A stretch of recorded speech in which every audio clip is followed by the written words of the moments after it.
Our hearts beat to the city streets. We began to feel the fire. Oh my god, what a surprise! Are you happy now? As the chemicals they take us higher. The night. Hello everyone, good morning. আশা করছি তোমরা সবাই ভালো আছো। আজকে হচ্ছে third মে মানে আমাদের আজকে 9th অ্যানিভার্সারি। লাকিলি আজকে তো ফ্রাইডে পড়ে গেছে, মানে তোমাদের আগেও বলেছি ফ্রাইডে মানে ব্যানারিদের ছুটির দিন। চলো আজকে দিনটা কী হচ্ছে, কী করে কাটাচ্ছি, লাস্ট মানে এন্ড অবধি কী হয় সেটা আমি তোমাদের পুরোটাই দেখাবো। চলো। আর এইদিকে তো আমার মেয়ে ঘুম থেকে উঠেই পাপার কোলে উঠে বসে আছে। আর এদিকে আমি কিচেনে চলে আসলাম মাটন রান্না করবো বলে। এই যে আমার মাটন রান্না করা হয়ে গেছে।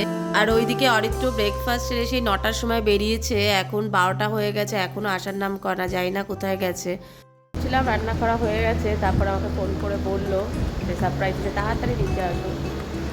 কোনো রকমের রান্নাটা বন্ধ করে তাড়াতাড়ি নিচে এসেছি। দেখা যাক কি সারপ্রাইজ। চলো তোমাদেরও দেখাই কি সারপ্রাইজ আছে। Oh my god, what a surprise! কি কিসের?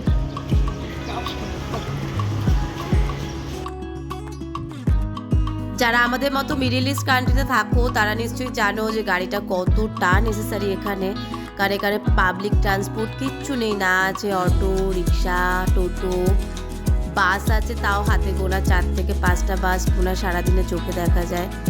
আর ক্যাব আছে, সেটা খুব লিমিটেড, বুক করলে অনেকক্ষণ পরে আসে। আর যা ভাড়া নেয় সেটা একদমই কাম্য না। আসলে কি বলতো, এখানকার লোকেদের না দরকারই পড়ে না এইসবে, কারণ সবারই প্রাইভেট কার আছে। এই জন্য পেট্রোলিয়াম বেষ্টিত দেশ, সবারই নিজস্ব গাড়ি থাকাটাই স্বাভাবিক। কিনবে করছিল, কিন্তু গাড়িটা যে সত্যি আজকেই কিনবে সেটা কিন্তু আমি সত্যিই জানতাম না। এটা পুরোটাই surprise. Are you happy now? Happy?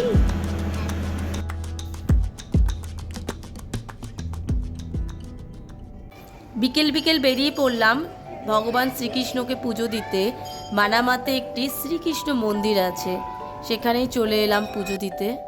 আমাদের দেশে যেভাবে নতুন গাড়িকে পুজো করা হয় সেটা এখানে করা যায়নি, কারণ গাড়িটা পার্কিংয়ের জন্য অনেকটা দূরে রাখা ছিল। আর এভাবে এখানে হয়ও না যেভাবে আমাদের কলকাতাতে হয়। তাই জন্য গাড়ির চাবিটি পুরোহিতকে দিয়ে দিয়েছিলাম, উনি ভগবানের পায়ে ছুঁয়ে দিয়েছিলেন। এই যে সিঁড়ি দিয়ে আমরা ভগবান দর্শন করতে উঠে যাচ্ছি।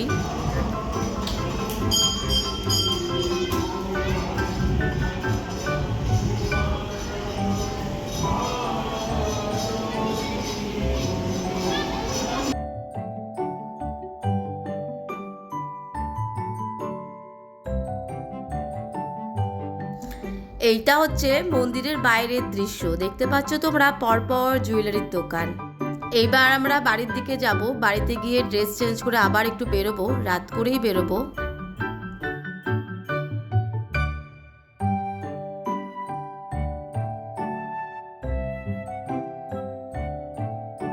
এবার আমি বাড়িতে এসে ফ্রেশ হয়ে আবার রেডি হতে থাকলাম। ক্যামেরার ওপারে আছে আর আমি এবার রেডি হলাম, অলমোস্ট রেডি হয়ে গেছি। আর একটু রেডি হয়ে একটু নিচে গেছি, আজকে কিছু শপিং আছে, সেটা করে ডিনার করে বাড়ি ফেরবো। আজকে বিকেলটা কীভাবে কাটলাম সেটাও তোমাদের সাথে শেয়ার করব। এই যে এবার আমরা বাড়ির নিচে চলে এসেছি, এবার বেরোবো। আরোহী নিচে ওয়েট করছে। আরোহী রাতে যে কোয়ালাটা দেখছো ওটা মোটামুটি সব জায়গাতেই ক্যারি করে, ওটা ওর খুব ফেভারিট। আমরা সবার আগে আনসার গ্যালারিতে যাব, সেখানে কিছু কেনাকাটা করব। মাস পড়ে গেছে, ঘরের কিছু জিনিস কেনার আছে, সেটা কিনতেই হবে, খুবই দরকার। আনসার গ্যালারিটি হচ্ছে টুবলিতে অবস্থিত। এই যে দেখতে পাচ্ছ তোমরা আনসার গ্যালারি। না, আজকে আমি কোনো শপিং মল নিয়ে ব্লগ বানাবো না, তাই কোনো ভিডিও আমি তুলিনি। কিন্তু এইটা দেখো, এটা দেখে আমার খুব ভালো লাগলো, কি সুন্দর গোল্ডেন কালারের ট্রলি। এই যে আমার মাসের জিনিস কেনা হয়ে গেছে, তাও কিছু বাকি আছে, ওটা আবার পরের দিন কিনবো এসে। আমরা এবার বেরিয়ে যাচ্ছি। বেরিয়ে আসলাম হচ্ছে ইন্ডিয়ান ডিলাইটসে। এই রেস্টুরেন্টটাকে আগেও তোমাদের দেখিয়েছি।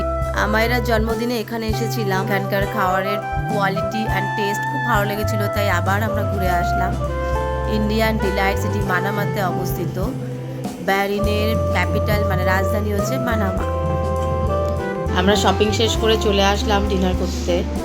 আমরা এসেছি ইন্ডিয়ান ডিলাইট রেস্টুরেন্টে, সেটা মানামাতে।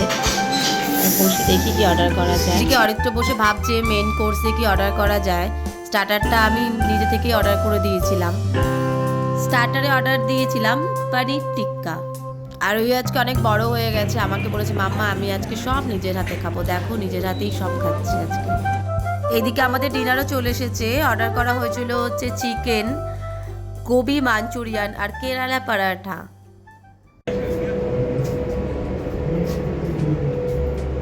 ডিনার হয়ে গেছে, এবার আমরা রাস্তায় দাঁড়িয়ে আছি।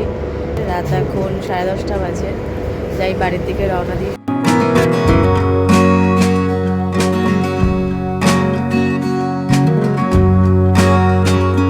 রাতের মানামা শহরটিকে দেখো কি সুন্দর লাগছে। ঘড়িতে এখন রাত 11টা বাজে।